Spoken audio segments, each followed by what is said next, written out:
Welcome to The Christian Atheist, episode number 24. First, just before recording this episode, I received word that we had just reached 100 subscribers. Thank you to all our viewers for your faithfulness and attention. I know that we're not an easy listening station, that if you watch, you're challenged to move beyond convention and the simple sound bites of today's media. So kudos to all of you who persevere. We will strive to keep our content quality as high as we can to be worthy of your attention. Keep spreading the word to all your friends and family, and perhaps we can be a force for good in this world, and more importantly, the next. This episode is called Thoughts on George Wilhelm Friedrich Hegel, Part 1. My nephew, Josiah, is one of the brightest people I've ever met, and an author of exceptional, if unrecognized, talent. We have always had a contentious relationship, not because there is any personal animus between us, on the contrary, I love him like a brother, but because we so often start on opposing ground.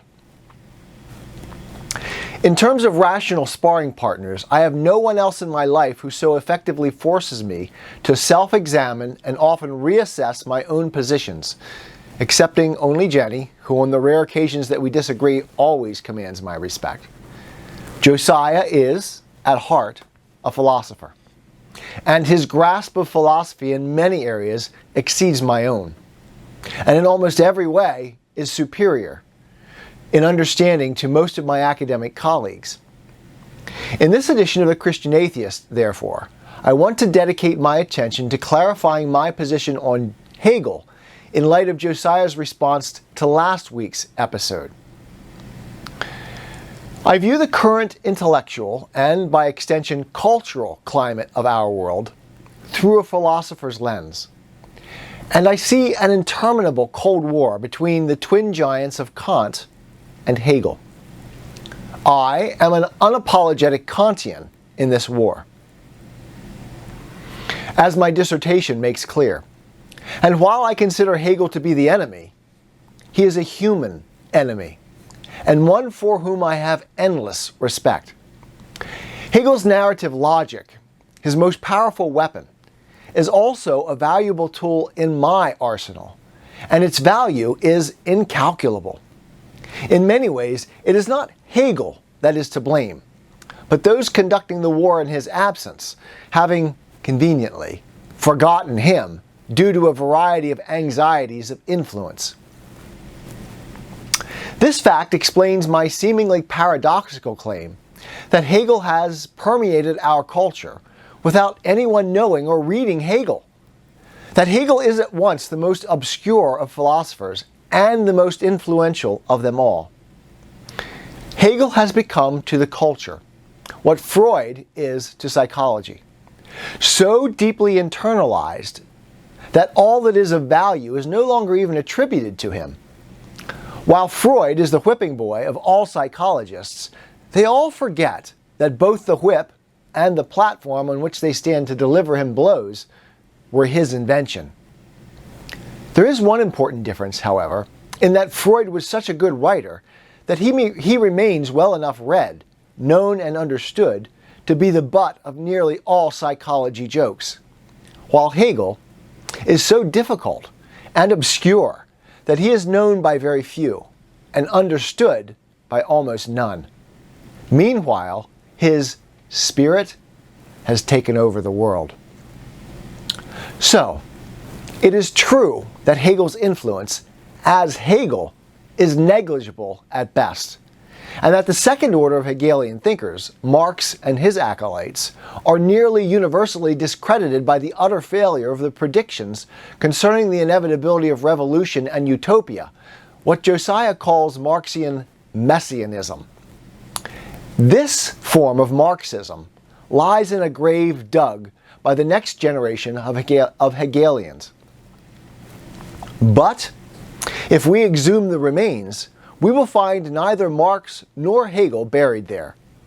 I contend that both are alive and well, though neither fully themselves, and that those who claim to have buried them are, at best, self-deceived, suffering anxieties of influence approaching psychosis, or disingenuous in their funeral orations.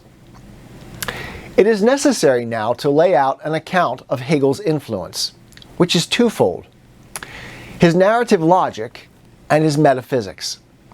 The best way to understand Hegel's logic is in contrast to the logic of Aristotle. Aristotle's is a logic of exclusion, of rigid definition, and sharp boundaries. As such, it is a logic of plurality, of diversity, of multiplicity, of being and stasis. For Aristotle, a thing is what it is by virtue of not being what it is not.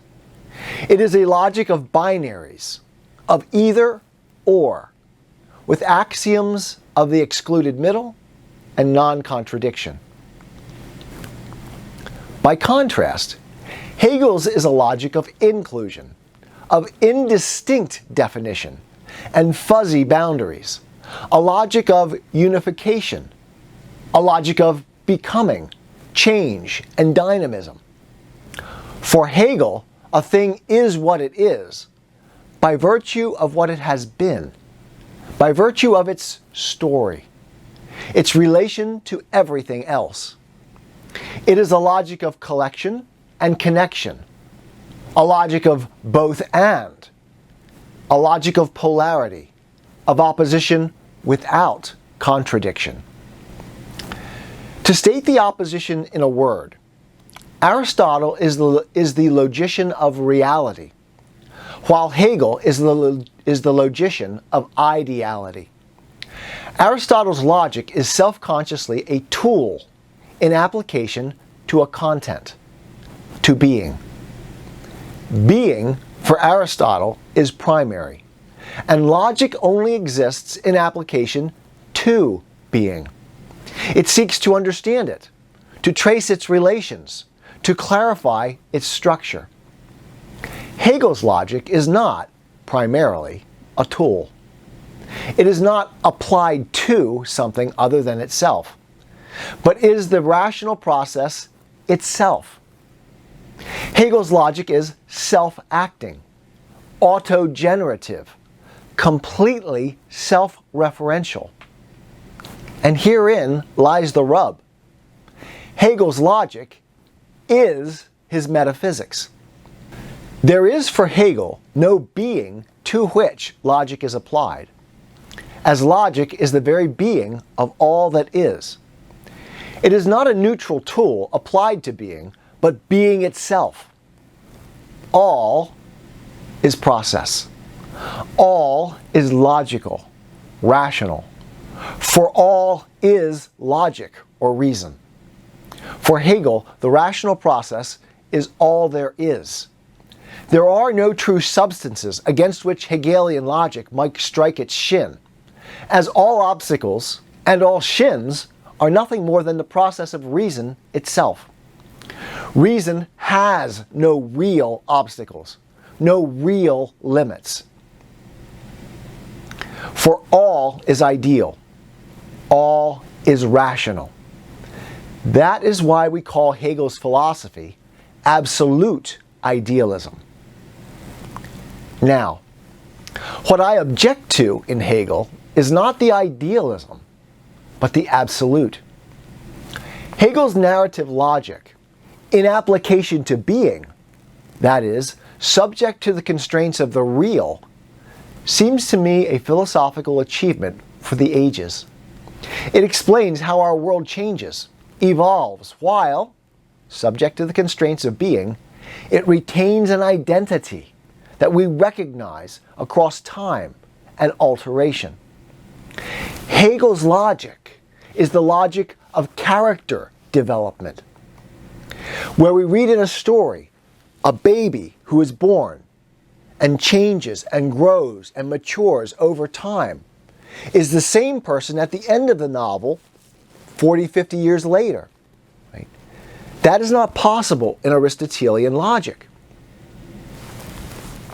So there is great value to be found in the logic of Hegel, the narrative logic Hegel's logic allows us to view the world and our existence within it as a dynamic story with real characters and dramatic developments. To this extent, then, yes, I think that Hegel's logic is, in fact, the way things naturally evolve. I think that Hegel is right, and that his logic is of great value. So, while I argue that Hegel, taken as a whole, that is, his logic as a metaphysics, is a pernicious influence, I most definitely would say that Hegel's logic, limited by the real constraints of being, is, like Aristotle's, a great tool for the discovery of truth and for understanding being. Thus, I find great value in the various incarnations of Hegel's logic to being. Einstein's relativity, chaos science, the quantum revolution, the theory of evolution. I am aware that justifying these connections to Hegelian thought is a whole new can of worms I am opening. But the essential point here is that the ideal must be subject to the real. The ideal must be limited, not absolute. Hegel's logic is a great tool to seek for truth, so long as we remember that the rational ideal is subject to the constraints of being. That being is the ground upon which the pageant unfolds, and that reason, whether Aristotelian or Hegelian, is the tool we use to understand it, not being itself. It is only when we elevate the narrative logic to a metaphysics, that is, remove all real constraint from reason's purview and action, and allow Hegel to be Hegel, that Hegel's philosophy becomes the pernicious enemy of humanity in the battle for the human soul, which has played out over the last century and a half. I am, as yet, uncertain how many episodes it will take to adequately cover this topic, so please stay tuned as we work it out together. If this is the first episode of The Christian Atheist that you've seen, please subscribe so as not to miss any upcoming episodes and to catch up on those you've missed.